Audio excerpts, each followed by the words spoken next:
6통째 붙여온 그는 나름대로 법칙을 가지고 있습니다. 편지에 찍힌 우체국 소인을 보면 끝자리가 7일인 날에만 편지를 붙였습니다. 우표는 늘 거꾸로 붙였습니다. 그런데 범인은 알고 있을까요? 편지에 찍히는 우체국 소인은 지역마다 숫자가 다르다는 걸. 소인의 숫자를 추적해보면 CCTV에 찍힌 범인의 모습을 찾아낼 수도 있을 겁니다. 6통의 편지 중 4통에 찍힌 소인은 은평 우체국의 것입니다.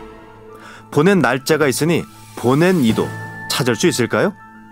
찾을 수 있나요? 누가 보냈는지? 그건 못 찾죠. 우체통 우리 88개, 88개인데 그럼 어디다 넣는지 어떻게 알아요? 88개의 우체통에서 수거한 편지에 같은 번호의 소인을 찍는답니다. 그런데 연신내 우체국 소인이네.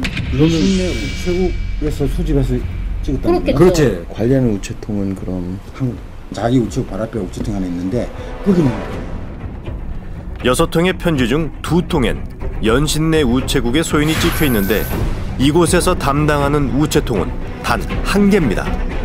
그러니까 편지를 붙이던 범인의 모습이 CCTV 카메라에 찍혔을 확률이 높은 겁니다. 우체통 앞에 CCTV가 지금 우리 우체 보관함까지만 있고 거기는 없습니다.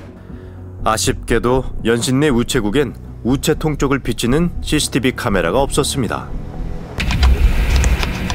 잡힐 듯 잡히지 않습니다.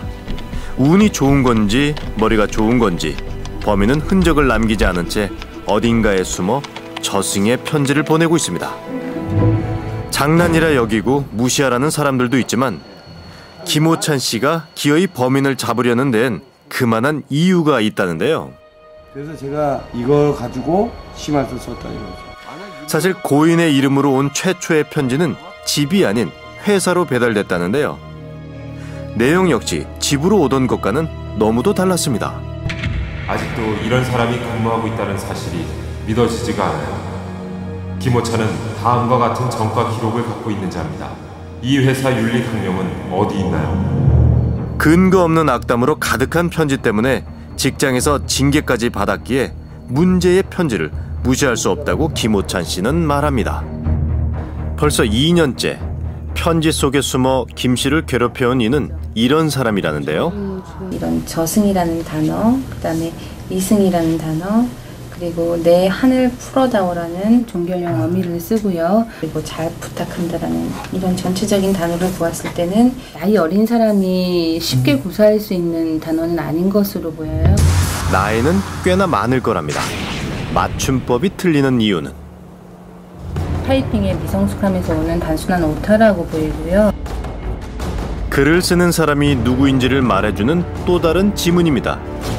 분석 결과 편지를 쓴 이는 50대 이상으로 여성보다는 남성일 가능성이 높고 컴퓨터 사용에 미숙한 인물로 보입니다. 그는 대체 무슨 이유로 고인의 이름을 훔쳤으면서까지 김 씨를 괴롭히는 걸까요? 작년에 보냈던 그 편지로 인해서 당사자가 상당한 불이익을 이미 받으셨거든요. 죄책감이라든가 어떤 책임감을 느끼게 됩니다. 양쪽 다. 그 편지를 받으시는 분, 그 다음에 돌아가신 분을 또 이용했다라는. 고인의 이름을 도용했다는 점도, 또 김 씨에게 피해를 준 점도 범인은 후회하고 있다는데요. 나름 모두가 화해하는 방법으로 고인의 무덤에 술 한 잔 올리는 걸 김호찬 씨에게 제안한 거랍니다. 그러던 중 경찰로부터 연락이 왔습니다. 뜯지 않았던 편지 2통에 대한 지문 감식 결과가 나온 건데요. 지금 지문 편출이 안 되고 있습니다. 수증기와 시약을 이용해 건조하는 방식으로 문제의 편지에서 지문을 찾았답니다. 여러 사람이 만져 오염된 봉투에선 너무 많은 지문이 나온 반면 오직 범인만이 만졌을 편지지에서는 단 하나의 지문도 발견되지 않았다는데요. 장갑을 꼈을 가능성이 상당히 높다. 대단합니다. 아마도 범인은 이런 상황까지도 예상하고 장갑을 낀 채 편지를 붙인 모양입니다.